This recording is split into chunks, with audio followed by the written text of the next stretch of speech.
लंबे समय बाद देश में पेट्रोल और डीजल सस्ता हुआ है। वजह, केंद्र सरकार ने पेट्रोल डीजल पर एक्साइज ड्यूटी घटा दी है। इससे पेट्रोल के दाम 9 रुपये 50 पैसे और डीजल के 7 रुपये प्रति लीटर कम हुए हैं।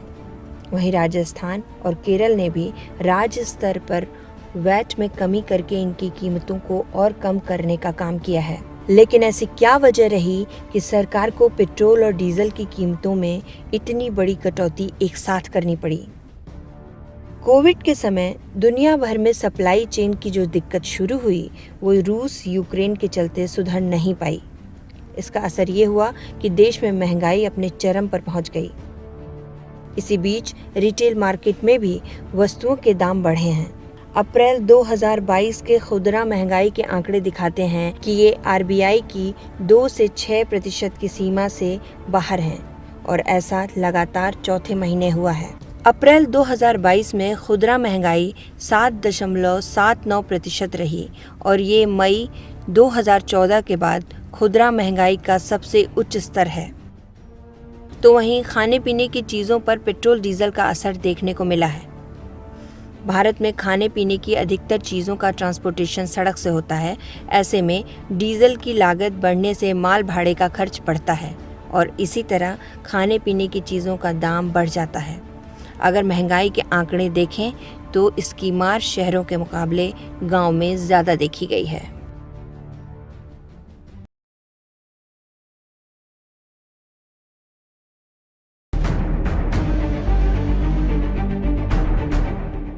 लगभग 3 महीने से युद्ध की त्रासदी झेल रहे यूक्रेन के कई हिस्सों पर रूस अपना दबदबा बना चुका है।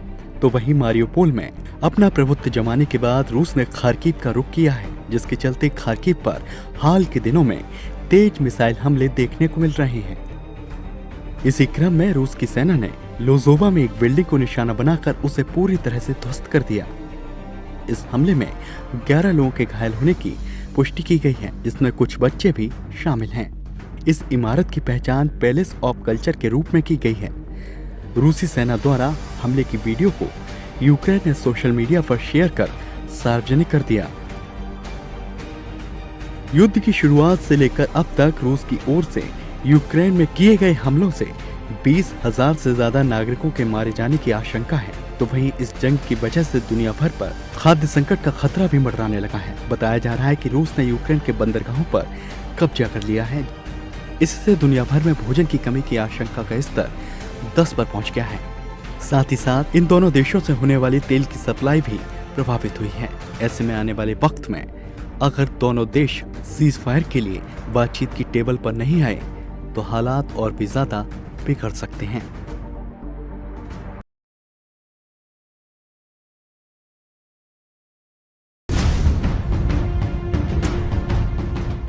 कैम्ब्रिज विश्वविद्यालय में हुए एक शोध से पता चला है कि पृथ्वी की उत्पत्ति करीब 7 करोड़ वर्ष पहले हुई थी। इस शोध को नेचर जियोसाइंस पत्रिका में प्रकाशित किया गया है, जबकि अब तक पृथ्वी की उम्र 4.537 अरब वर्ष मानी जाती रही है। लेकिन इस नए शोध से सामने आए आंकड़े इस बात को गलत साबित कर रहे हैं। सच तो ये है कि ये शोध पृथ्वी पर गिरे प्राचीन उल्कापिंडों से प्राप्त डेटा से पृथ्वी की उत्पत्ति काल में इतने बड़े अंतर की ओर इशारा करता है, जिसके बाद वैज्ञानिक पृथ्वी के आवरण और उल्कापिंडों से मिली सूचनाओं के आधार पर तुलना कर इसकी एनालिसिस करने में लगे हुए हैं। इसके साथ ही शोधकर्ताओं ने कई कंप्यूटेशनल मॉडल बनाए हैं जो ये बताते हैं कि उस समय वायुमंडलीय रसायन विज्ञान ने पृथ्वी पर जीवन को शुरू करने में मदद की थी। नेचर जियोसाइंस पत्रिका में प्रकाशित शोध में पृथ्वी पर जीवन के लिए जरूरी सरल अणुओं के बनने के सिद्धांतों के बारे में भी बताया गया है। इस शोध में एक्सोप्लैनेट हंटिंग मिशन केपलर के डेटा का इस्तेमाल किया गया, जो अलग अलग तरह के तारों की गतिविधि को रिकॉर्ड करता है। शोध के मुताबिक चंद्रमा भी पृथ्वी से टूटकर बना है। हालांकि इस पर अभी और जानकारी आना बाकी है, जिसको लेकर वैज्ञानिक लगातार रिसर्च कर रहे हैं।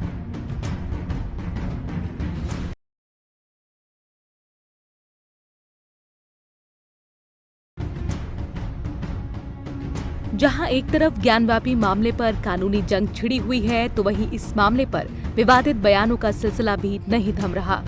सोशल मीडिया पर ज्ञानवापी मामले में विवादित पोस्ट करने पर दिल्ली यूनिवर्सिटी के प्रोफेसर रतन लाल की गिरफ्तारी हुई, जिस पर हंगामा खड़ा हो गया। रतन लाल की गिरफ्तारी को लेकर छात्रों ने जमकर प्रदर्शन किया। दरअसल प्रोफेसर रतन लाल ने ज्ञानवापी मस्जिद में हिंदू पक्ष के शिवलिंग मिलने के दावे पर फेसबुक पर एक पोस्ट किया था। इस पोस्ट के खिलाफ सुप्रीम कोर्ट के वकील विनी जिंदल ने धार्मिक भावनाएं आहत करने के मामले में केस दर्ज कराया, जिसके बाद अब ये गिरफ्तारी हुई है। हालांकि रतन लाल ने अपनी पोस्ट पर सफाई देते हुए कहा था कि वो इतिहास के छात्र हैं और इतिहास के छात्र अपने हिसाब से चलते हैं। वहीं सुप्रीम कोर्ट अब इस मामले को 8 हफ्ते बाद सुनेगा।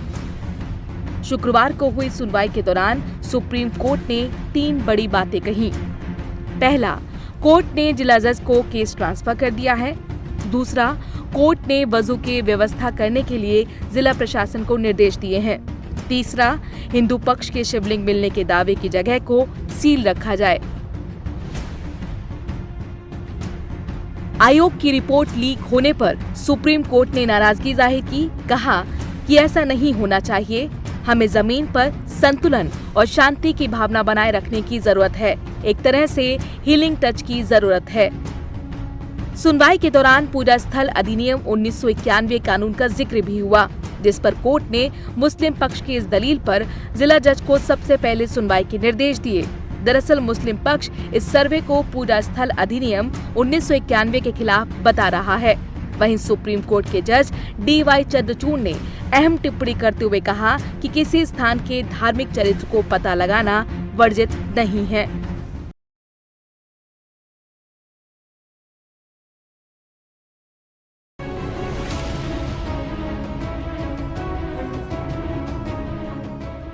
केंद्रीय जांच एजेंसी सीबीआई ने लालू यादव से जुड़े 17 ठिकानों पर छापेमारी की है। ये छापेमारी लालू यादव, उनकी पत्नी राबड़ी देवी और बेटी मीसा भारती के पटना, गोपालगंज और दिल्ली स्थित जगहों पर की जा रही है। सीबीआई ने ये कार्रवाई भ्रष्टाचार से जुड़े मामले में की है, जिसका विरोध भी शुरू हो चुका है। आरजेडी कार्यकर्ता इसको लेकर केंद्र सरकार पर निशाना साध रहे हैं। दरअसल ये मामला रेलवे भर्ती घोटाले से जुड़ा है। आरोप है कि जॉब लगवाने के बदले में जमीन और प्लॉट दिए गए थे। सीबीआई ने इसी मामले में जांच के बाद लालू यादव, राबड़ी देवी, मीसा यादव, हेमा यादव और कुछ ऐसे उम्मीदवारों पर केस दर्ज किया है जिन्हें प्लॉट या प्रॉपर्टी के बदले जॉब दी गई थी। वहीं जांच कई एंगल से हो रही है। जांच का एक एंगल ये भी निकल कर आ रहा है, जब लालू यादव 2004 से 2009 के बीच केंद्रीय रेल मंत्री थे, तब जॉब के बदले लोगों से जमीन ली गई थी। इसी मामले में सीबीआई ने केस दर्ज किया है और सीबीआई इसी मामले में लालू यादव से जुड़े 17 ठिकानों पर छापेमारी कर रही है। वहीं लालू यादव के ठिकानों पर छापेमारी को लेकर आरजेडी के कार्यकर्ता विरोध कर रहे हैं। साथ ही कार्यकर्ताओं का कहना है कि जिस तरीके से नीतीश कुमार और तेजस्वी यादव के बीच में इफ्तार पार्टी के बाद दूरियां कम हुई हैं और दोनों साथ नजर आते हैं, इसी से बीजेपी परेशान है और इसलिए बीजेपी के इशारे पर सीबीआई की छापेमारी चल रही है।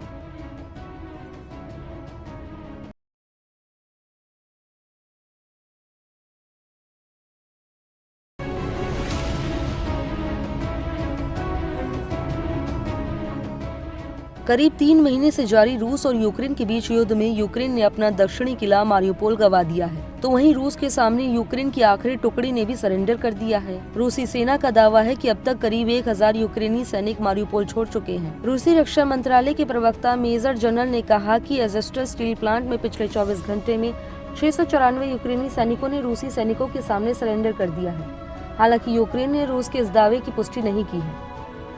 दूसरी तरफ यूक्रेन के मानवाधिकार कार्यकर्ता ल्याडमाइला ने कहा कि रूसी सेना ने मारियोपोल से 3000 से ज्यादा लोगों को पकड़कर यूक्रेन के डनास्का के पास स्थित एक कॉलोनी में रखा है। इस बीच यूक्रेन ने अपने लड़ाकों को अपनी जान बचाने का आदेश दिया और कहा कि रूसी सैनिकों का मुकाबला करने का उनका मिशन अब पूरा हो गया है, लेकिन संयंत्र से बाहर निकल रहे सैनिकों को आत्मसमर्पण करने के लिए नहीं कहा।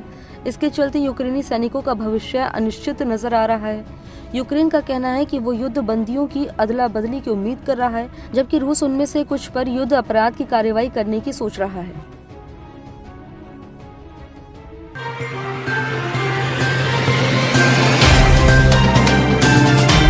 Subscribe now and press the bell icon. Never miss an update.